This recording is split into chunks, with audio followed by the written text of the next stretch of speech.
What's up guys, it's Mike for SimRacing604, and today I'm going to be talking about the safety rating in Assetto Corsa Competizione, and more specifically how to raise it. So this is probably the most common question I see right now in Competizione forums and comment sections, so I thought I'd do my best to answer it. If you've come here looking for an easy fix or a cheat to rapidly increase your SA rating, I've got some bad news for you because there is no such cheat. And that's actually a good thing. If you could increase your safety rating without actually becoming a safer driver, it would just be chaos online. Instead, what I'm going to show you today is a showcase of a style of racing and some simple steps within ACC that will help you increase your safety rating. And the reason for me tackling this subject right now is that the SA rating has become increasingly difficult to build since the game launched officially in May. Many people, including myself, have seen their safety rating drop in recent months, and my own rating went from the mid-80s into the 60s. So to understand the reason for why the safety ratings are falling and how to bring them back up, it helps to first have an understanding of how the rating value is scored. Your safety rating is based primarily on trust and OBWP, which, by the way, I think is a terrible acronym. Maybe they should have called it the Aggregated Racing Safety Elements. Or maybe not. Trust is your ability to race close to other cars, and OBWP, or Online Behavioral Warning Points, is the amount of incidents or collisions that you're involved in on track. And it's critically important to note that ACC punishes your safety rating at every collision, regardless of who might be at fault. And that's where it gets frustrating for many of us. If you get rammed in turn 1 at Monza in an online race, you get a safety rating deduction. Or if the AI taps you while you're racing through Lake Holm, you'll get a safety deduction. And to complicate things, your trust increases the SA at a much slower rate than the OBWP decreases it. So the safety boost you'd get from a 3-lap battle at close range with another car can be erased by even lightly tapping bumpers with them on the next lap. And to illustrate that point, here's a recent incident I had in an offline race at Spa.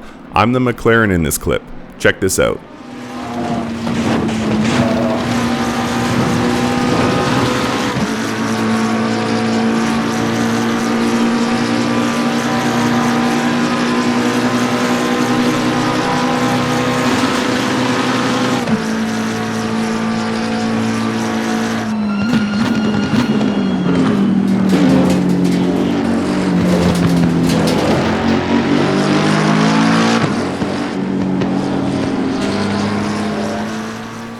So I didn't feel I did anything so drastic or egregious that the AI couldn't react in time, but my racing lines are far from perfect, so perhaps the AI couldn't compute my position, and unfortunately it erased the safety rating gains from a 5-minute battle that I went through leading up to that moment. But thankfully there is a method for helping erase those mistakes. So as I mentioned earlier, you can't game the system, and using this method won't help unskilled drivers bloat their safety ratings.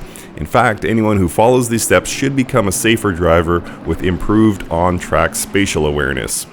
So the technique I use involves 3 key things. First, a car you're comfortable with pushing hard.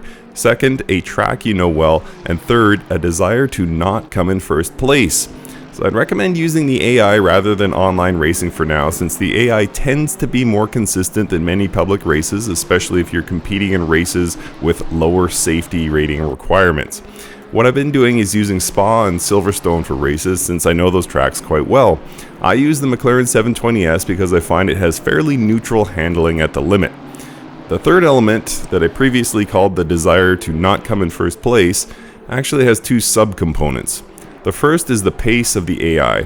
You should be able to keep up with the AI and make the occasional pass, but it should also be fast enough to where you're pushing the car right to its traction limit.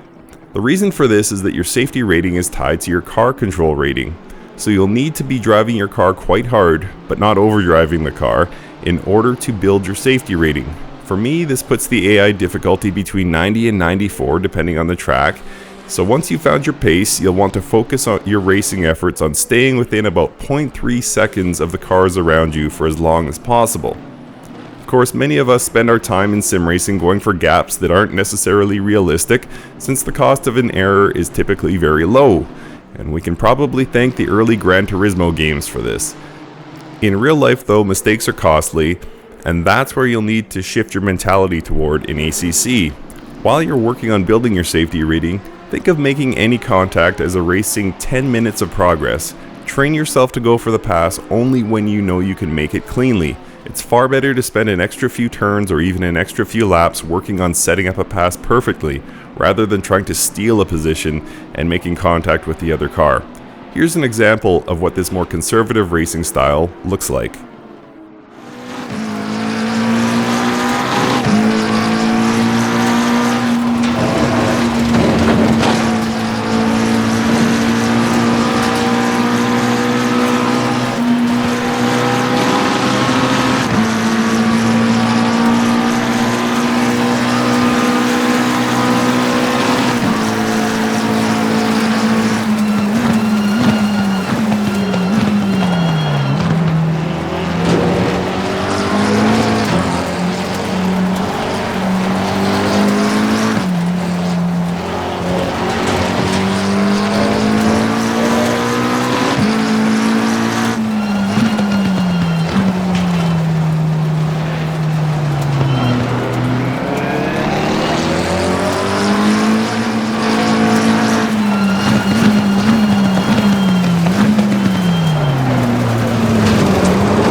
So there were obviously a lot more opportunities to pass than I took, but my focus was the proximity to other cars.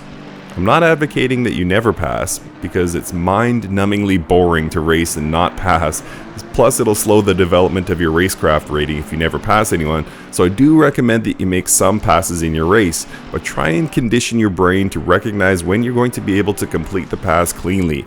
If you go for a pass and it looks like the AI will fight you in the corner to hold on to the position, just let it go. Again, even a slight bump will erase all of the work you've put into setting up that moment. You can use whatever you're most comfortable with, but I go with a 20-minute race at Spa with 13 AI starting from last position. The AI is set to 92 and aggressiveness set to 50. I run the McLaren 720S with the default aggressive setup with about 2 liters of fuel per minute of racing. With this method, I've been averaging gains of 1 or 2 safety points and 2 or 3 racecraft points per 20-minute race. And again, don't think of this as gaming the system. You're using good racing technique while building awareness on the track. You're just less aggressive in your choice of car and track and less focused on getting the win. These are good tactics to carry forward into online racing. Choose a car you can drive well, and don't go for a pass that you're going to cause a collision with and ruin someone's online racing experience. Thanks for watching, guys. Good luck with building your ratings, and we'll see you next time.